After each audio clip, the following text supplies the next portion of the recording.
makingascene.org brings you panning strategies, creating width without losing focus.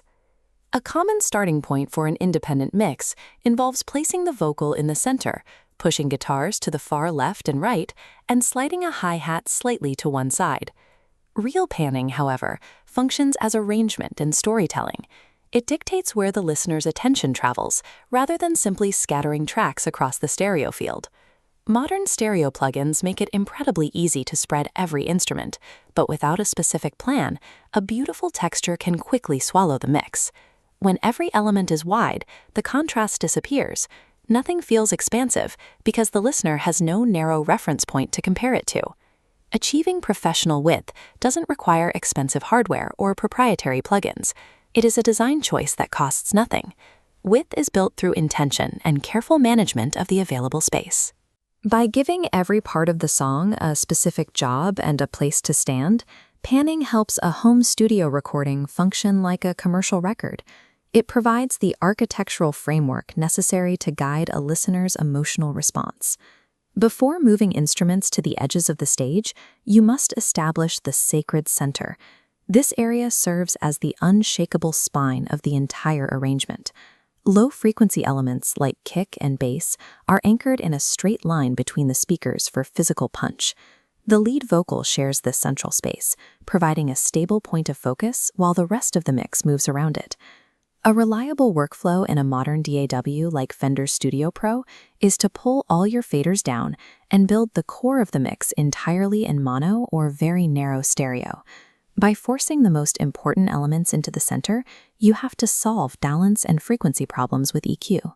You cannot simply hide a muddy mid-range by panning a guitar to the side. You have to fix the conflict itself. Establishing this violently strong center foundation is the only way to ensure that the stereo width you add later feels powerful rather than hollow. Once the center is stable, you can begin placing supporting instruments in pairs to design gravity. If you move a rhythm guitar to the left, you look for a keyboard or percussion part to balance that musical weight on the right. To get wide guitars that actually sound massive in the stereo field, you must record two entirely separate performances. Simply copy-pasting a single track and panning the duplicate creates phase cancellation, whereas the tiny human variations in two different takes create natural, organic width. Mid-side EQ manages synthesizers that feel too large. In this 3D graph, a circular hole is carved from the center of a wide sound block. A sharp vocal spike then slides into the gap, keeping the singer clear. You can create spatial depth by keeping a vocal centered, but panning its effects.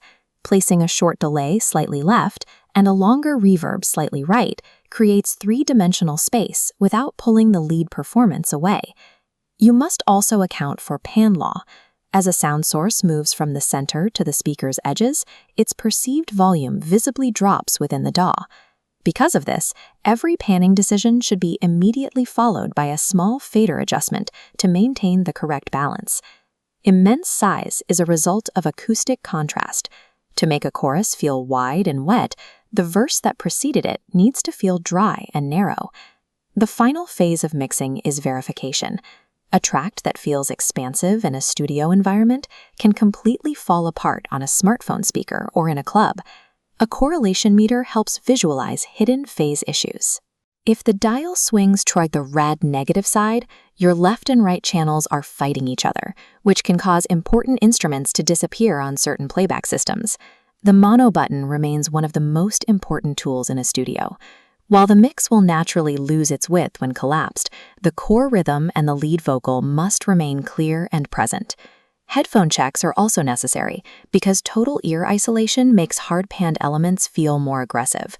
A hi-hat that sounds fine on monitors might feel physically irritating in earbuds, requiring you to pull it slightly back toward the center.